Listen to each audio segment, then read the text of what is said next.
Assalamualaikum warahmatullahi wabarakatuh. Perkenalkan, nama saya Indah Desmi Putri dengan NIM 1911270042 dari Prodi Ilmu Pengetahuan Sosial Fakultas Tarbiyah dan Tadris. Di sini saya akan menyelesaikan tugas ujian akhir semester mata kuliah Patologi Sosial yang diampu oleh dosen Bapak Sepri Yunarman. Di sini Baiklah, di sini saya akan menjelaskan hasil wawancara kami terkait orang yang bermain judi. Yang pertama, saya akan menjelaskan profil informan. Nama Henry atau panggilannya itu Bang Uco, umur 31 tahun, agama Islam, pendidikan SMA, pekerjaan swasta, dan kondisi keluarga itu normal, sudah menikah dan mempunyai anak 1 orang, tinggal secara mandiri, tidak bersama orang tua lagi, dan asal daerahnya itu aslinya berasal dari Medan, tetapi dia sudah lama bertempat tinggal di Bengkulu, tepatnya di Karangindah. Adapun jenis penyimpangan sosial yang akan dijelaskan yaitu tentang perjudian. Adapun faktor-faktor penyimpangan sosial terhadap perjudian, yang pertama itu faktor ekonomi. Faktor ekonomi ini merupakan faktor yang paling utama, yang paling mendasar yang menyebabkan terjadinya tindak pidana perjudian. Yang kedua yaitu faktor lapangan pekerjaan. Banyaknya jumlah pengangguran yang tercipta juga ikut andil sebagai penyebab banyaknya jumlah pengangguran yang kedua yaitu faktor lapangan pekerjaan. Banyaknya jumlah pengangguran yang tercipta juga ikut andil sebagai penyebab seseorang melakukan perjudian. Mereka memiliki pemikiran bahwa dengan bermain judi atau membuat usaha judi, mereka akan meraup untung yang melimpah. Kemudian yang ketiga yaitu faktor iseng-iseng dan coba-coba. Dengan keisengan dan coba-coba juga mempengaruhi seseorang untuk ikut bermain judi. Adanya waktu kosong kerap kali digunakan untuk bermain judi. Kemudian yang keempat, faktor pendidikan. Pendidikan seseorang sangat berpengaruh bagi pengembangan mental, perilaku atau karakteristik individu baik dalam lingkungan keluarga maupun pendidikan formal yang dialami seseorang. Kemudian yang terakhir ada faktor lingkungan. Nah, faktor lingkungan ini merupakan salah satu faktor pendorong terjadinya tindakan pidana perjudian. Kemudian selanjutnya ada dampak dari perjudian. Yang pertama itu ada bagi pelaku. Bagi pelaku ini dampaknya yang pertama, kebiasaan berjudi mengondisikan mental individu menjadi ceroboh, malas, mudah berspekulasi, dan cepat mengalami risiko tanpa pertimbangan. Yang kedua, berkurangnya energi dan pikiran karena sehari-hari dilandasi oleh nafsu dan kerasukan ingin menang dalam waktu singkat. Kemudian merasa lesu dan mudah sakit, kurang tidur, serta selalu dalam keadaan tegang dan tidak imbang. Kemudian yang keempat itu timbulnya kekacauan pikiran, sebab selalu digoda oleh harapan-harapan yang tidak tentu. Kemudian terlantarnya pekerjaan karena segenap minatnya tercurah pada keasikan berjudi. Selanjutnya kurangnya memperhatikan anak, istri dan rumah tangga akibat kecanduan judi. Yang ketujuh yaitu terganggunya mental dan kepribadian menjadi sangat labil, dan terjadinya keguncangan pada ekonomi pelaku karena orang bersikap spekulatif dan untung-untungan, serta kurangnya serius dalam usaha kerja.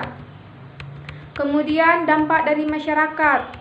Adapun dampak perjudian bagi masyarakat, yang pertama yaitu memicu perkelahian, pertikaian, permusuhan, hingga pembunuhan. Kemudian menghancurkan rumah tangga, juga dapat menyebabkan orang malas hingga bangkrut, menjauhkan pelaku dari kehidupan sosial yang normal, serta pelaku rentan melakukan pencurian, perampasan, dan perampokan, dan hasilnya itu digunakan untuk judi. Kemudian selanjutnya, bagaimana upaya pengobatan penyimpangan judi? Upaya pengobatan penyimpangan perjudian dapat diatasi dengan cara mungkin perjudian itu susah untuk diobati, tetapi dapat dicegah atau dikurangi dengan memelihara keamanan dan ketertiban masyarakat, serta menegakkan hukum, juga memberi perlindungan, pengayoman, dan pelayanan kepada masyarakat, seperti pemerintah memberikan lapangan pekerjaan, sehingga perjudian ini dapat dikurangi. Kemudian, bagaimana kebijakan yang harus dibuat pemerintah? Yang pertama yaitu mengadakan perbaikan ekonomi nasional secara menyeluruh dengan cara menetapkan undang-undang atau peraturan yang menjamin gaji minimum bagi buruh, pekerja, dan pegawai yang sepadan dengan biaya pemenuhan kebutuhan hidup sehari-hari, memperluas lapangan kerja, dan lain sebagainya. Kemudian adanya keseimbangan antara jatget di pusat dan daerah. Adanya diskriminasi pemberian jatget akan menimbulkan rasa tidak puas. Kemudian menyediakan tempat hiburan dan rekreasi yang sehat, disertai insentifikasi pendidikan mental dan ajaran-ajaran agama. Kemudian selanjutnya, khusus untuk mengurangi jumlah judi buntut, turunkan nilai hadiah tertinggi dari macam-macam lotre resmi, lalu tambahkan jumlah hadiah hiburan lainnya sehingga hadiah yang paling rendah itu nilainya hanya beberapa puluh kali saja harga kertas lotre. Kemudian lokalisasi perjudian khususnya bagi wisatawan asing, golongan ekonomi, dan warga negara keturunan asing.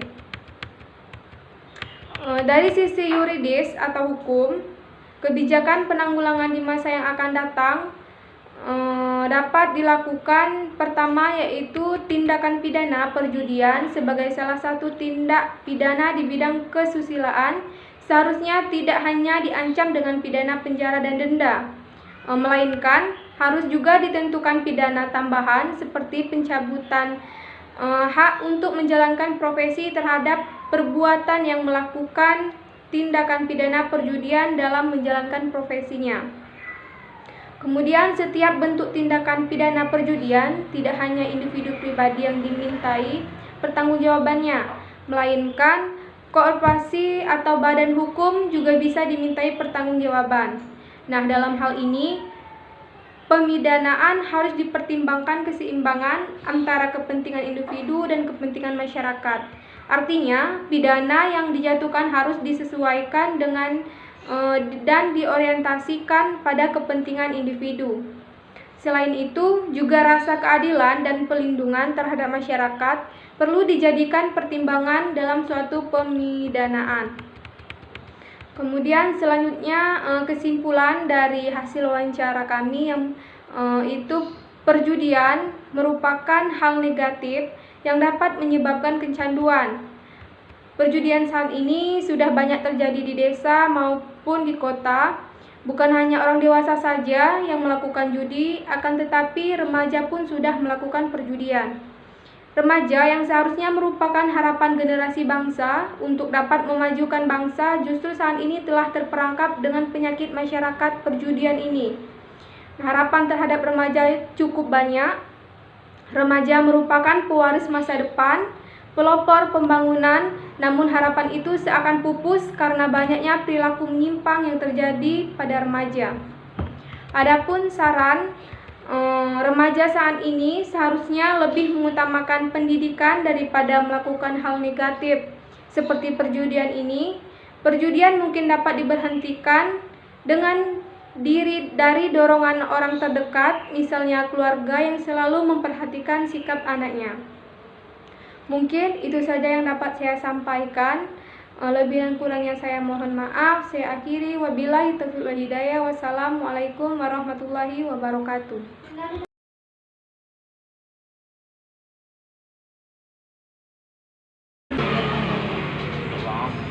Memang dari dari SMP udah belajar. Oh, dari SMP udah belajar. dari kecil ya belajar. Terus ada rencana mau berhenti nggak? Kalau mudah-mudahan.